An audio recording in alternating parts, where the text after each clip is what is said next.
Hello नमस्कार विद्यार्थी मित्रों।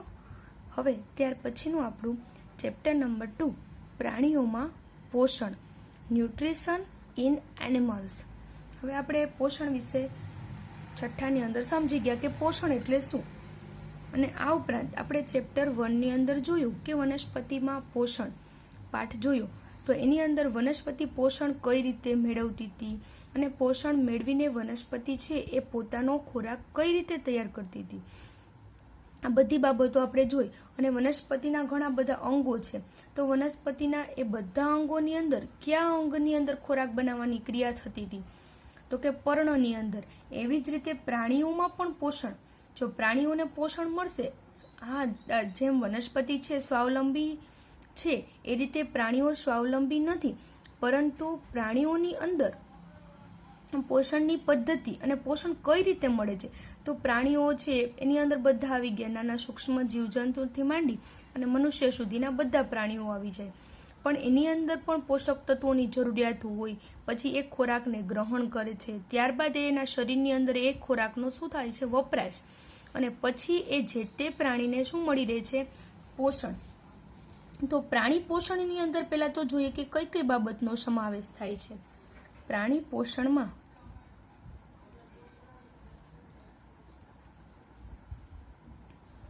પોષક તત્વોની જરૂરિયાત,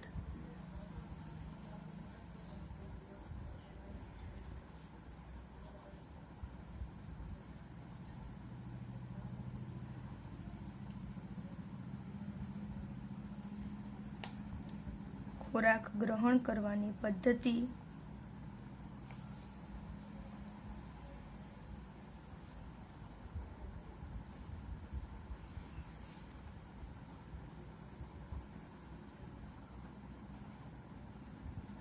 અને તેનો શરીરમાં વપરાશ વગેરેનો સમાવેશ થાય છે।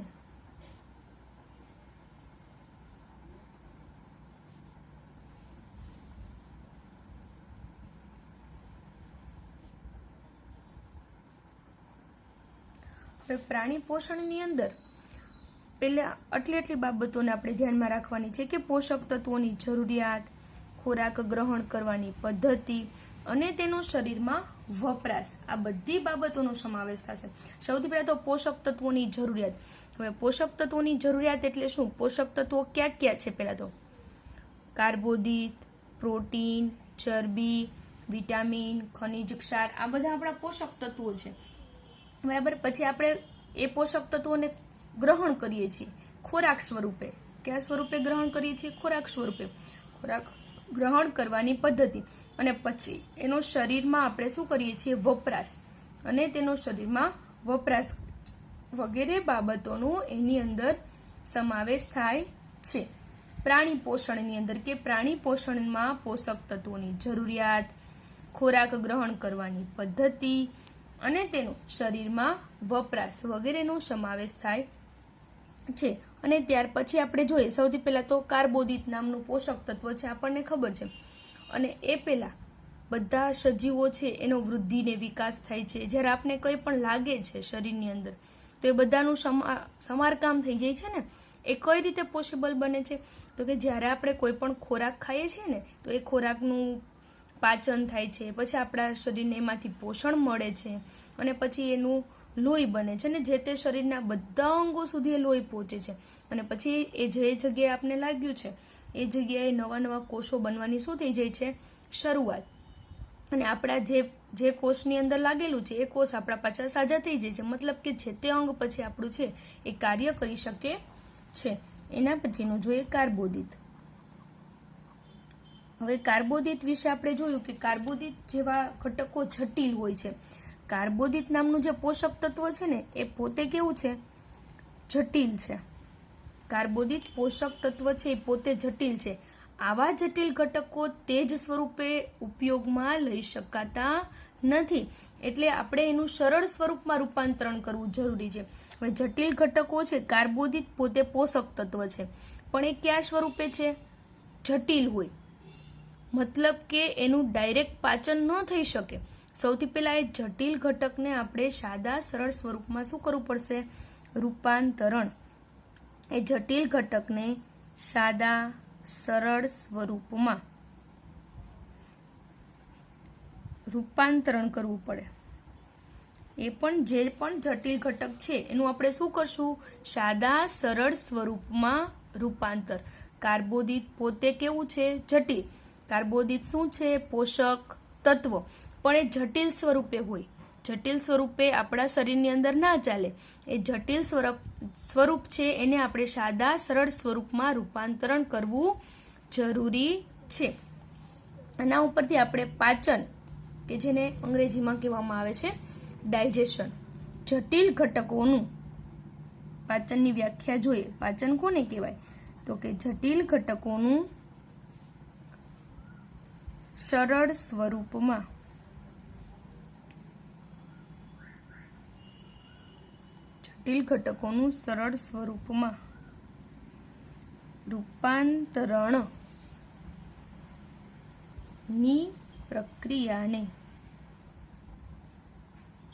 રૂપાંતરણ ની પ્રક્રિયાને પાચન એટલે કે ડાયજેશન કહે છે. આ પાચનની આપણે થઈ ગઈ વ્યાખ્યા કે જટિલ ઘટકોનું સરળ સ્વરૂપમાં રૂપાંતરણ કરવાની જે પ્રક્રિયા છે એને પાચન એટલે કે ડાયજેશન તરીકે ઓળખવામાં આવે છે. જટિલ ઘટકોનું સાદા સરળ સ્વરૂપમાં રૂપાંતરણની પ્રક્રિયા એને શું કહેવાય? પાચન.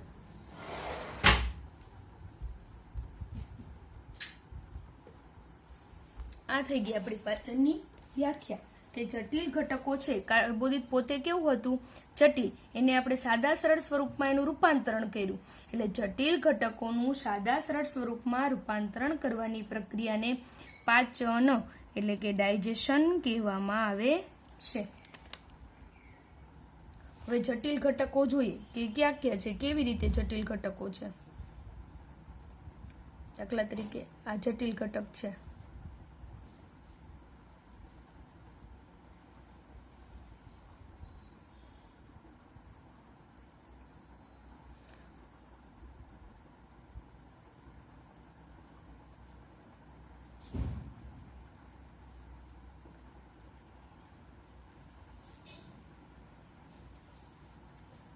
આ એક શું છે?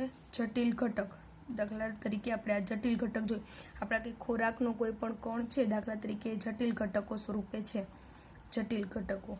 હવે એમાંથી જટિલ ઘટકોમાંથી આપણે શેમાં જવાનું છે?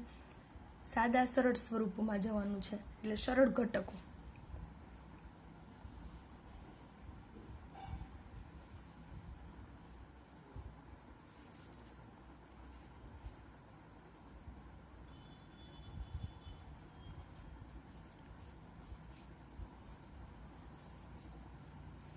આ એનું સરળ ઘટકમાં આપણે શું કરી દઈશું?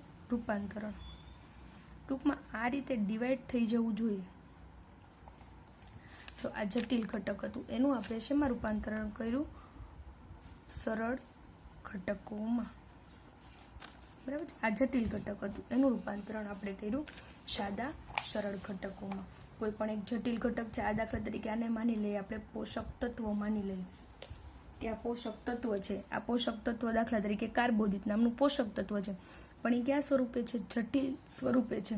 એનું આપણે સાદા સરળ સ્વરૂપમાં રૂપાંતરણ કરવું પડશે. તો જ આપણા શરીરની અંદર ડાયજેશનની ક્રિયા શક્ય બને. ડાયજેશન એટલે કે પાચનની ક્રિયા છે એ તો જ શક્ય બને. જે આ રીતે સરળ ઘટકોમાં એટલે આ રીતે એનું વિભાજન જોવા મળશે. જટિલ ઘટક આ રીતે હોય, આખો સંપૂર્ણ હોય. જ્યારે એનું વિભાજન કરીએ છીએ ત્યારે આ રીતે ડિવાઈડ થઈ જાય છે અને સાદા સરળ સ્વરૂપમાં રૂપાંતરણ થઈ જાય છે. મતલબ કે સરળ ઘટકોમાં રૂપાંતર થઈ ગયું. જટિલ ઘટકમાંથી સાદા સરળ ઘટકમાં રૂપાંતર થાય ને ત્યારે જ આપણે એમ કહી શકીએ કે શરીરની અંદર કઈ ક્રિયા થઈ છે? આપણે જે ખોરાક ખાધો છે એ ખોરાકની પાચનની ક્રિયા થઈ છે. મતલબ કે આપણા ખોરાકનું હવે શું થયું છે? ડાયજેશન થયું એમ કહેવાય, પાચન થયું એમ કહેવામાં આવે છે. હવે ખોરાક મેળવવાની જુદી જુદી પદ્ધતિઓ છે કે જુદા જુદા પ્રાણીઓ છે ખોરાક ગ્રહણ કરવાની રીત એની જુદી જુદી હોય. હવે બુકની અંદર તમને આપેલું છે એ જોઈએ આપણે કે ખોરાક મેળવવાની જુદી જુદી પદ્ધતિઓ. તો જુદા જુદા પ્રાણીઓ છે એમાં ખોરાક ગ્રહણ કરવાની જે રીતો છે એ કેવી હોય? જુદી જુદી હોય.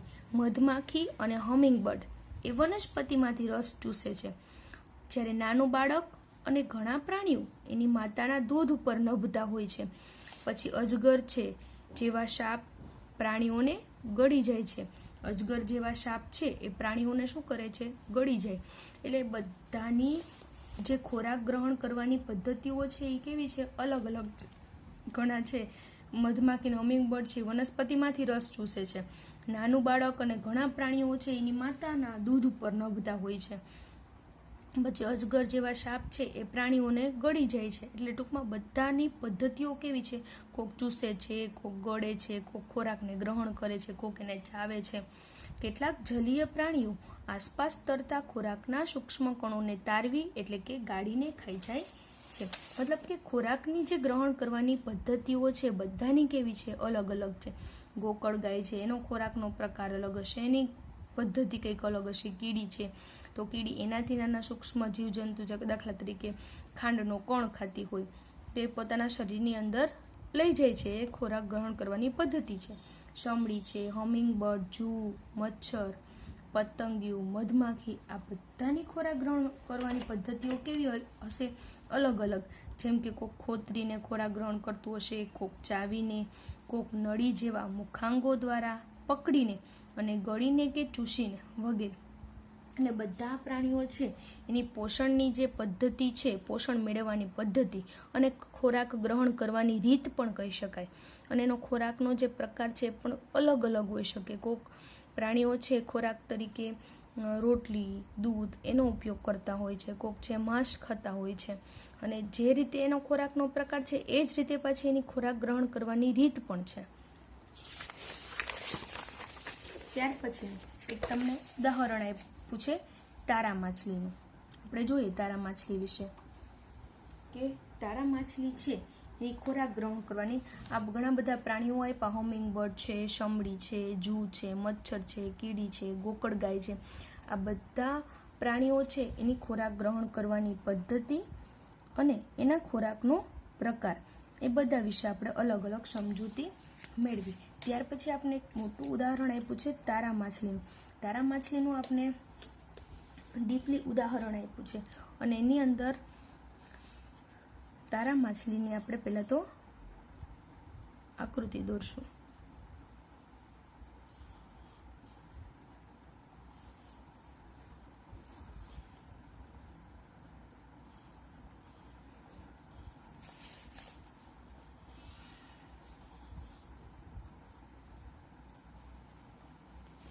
હવે તારા માછલી છે, આ થઈ ગઈ તારા માછલી. તારા માછલીની અંદર ખોરાક ગ્રહણ કરવાની રીત છે એ કઈ રીતે છે? તો તારા માછલી છે એ કેલ્શિયમ કાર્બોનેટ. તારા માછલી છે એ કેલ્શિયમ કાર્બોનેટ થી બનેલા સખત કવચથી આવૃત પ્રાણીઓને આરોગ્ય. કેલ્શિયમ કાર્બોનેટ ને કહેવાય CaCO3 એટલે કેલ્શિયમ કાર્બોનેટ થી બનેલા તારા માછલી છે શું કાર્ય કરે છે? કેવી રીતે ખોરાક ગ્રહણ કરે છે? તો કે તારા માછલી છે એ કેલ્શિયમ કાર્બોનેટ થી બનેલા સખત કવચથી આવૃત પ્રાણીઓને આરોગ્ય.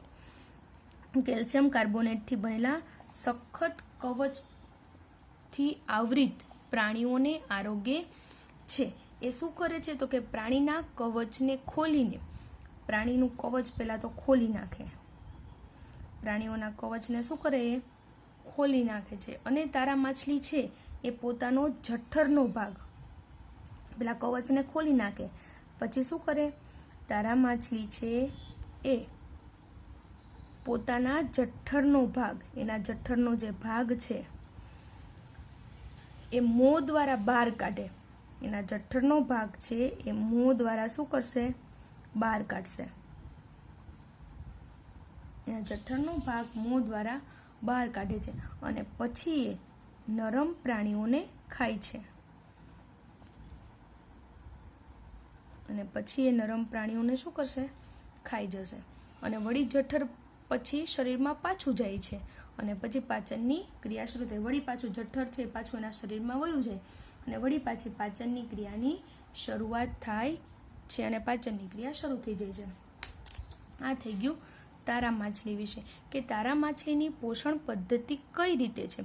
તો તારા માછલી છે એ કેલ્શિયમ કાર્બોનેટ, Ca એટલે કેલ્શિયમ, કાર્બોનેટ એટલે CO3 થી બનેલા સખત કવચથી આવૃત પ્રાણીઓને ખોરાક તરીકે આરોગે છે.